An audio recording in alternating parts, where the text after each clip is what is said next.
నమస్తే అండి. ఈరోజు అయితే నేను 6 బ్లౌజులు కటింగ్ అనేది చేస్తున్నాను అనమాట.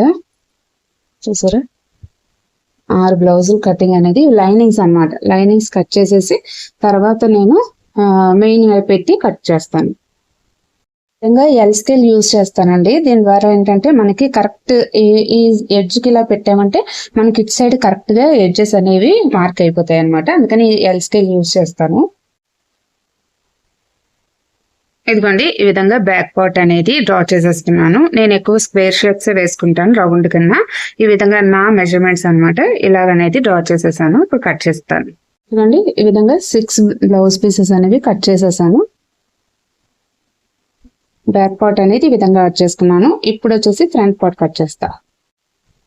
ఇదిగోండి, ఈ విధంగా ఫ్రంట్ పార్ట్ అనేది మార్క్ చేసేస్తున్నాను. ఇది కూడా కట్ చేసేస్తాను ఇప్పుడు.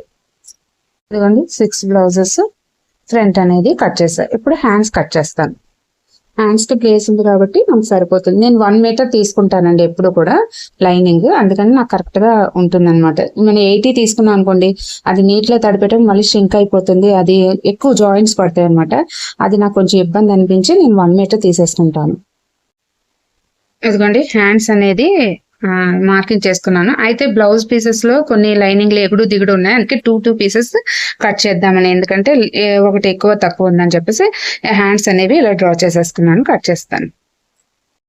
చూడండి, ఈ విధంగా హ్యాండ్స్ అనేవి 2 హ్యాండ్స్ కట్ చేశాను.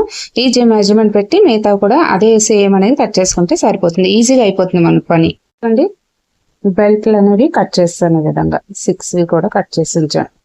ఇదిగోండి, మొత్తం మీద 6 బ్లౌజెస్ అనేవి. ఇవి 5 లైనింగ్ బ్లౌజెస్, ఇది వచ్చేసి ప్లెయిన్ బ్లౌజ్ అనమాట. మొత్తం 6 బ్లౌజెస్ ఒకేసారి కట్ చేసేసాను. వేస్ట్ అంతా కదండి, క్లీన్ చేయాలి. అదండి, ఇంత ఈజీగా మనం 6 బ్లౌజెస్ కట్ చేసేసుకోవచ్చు.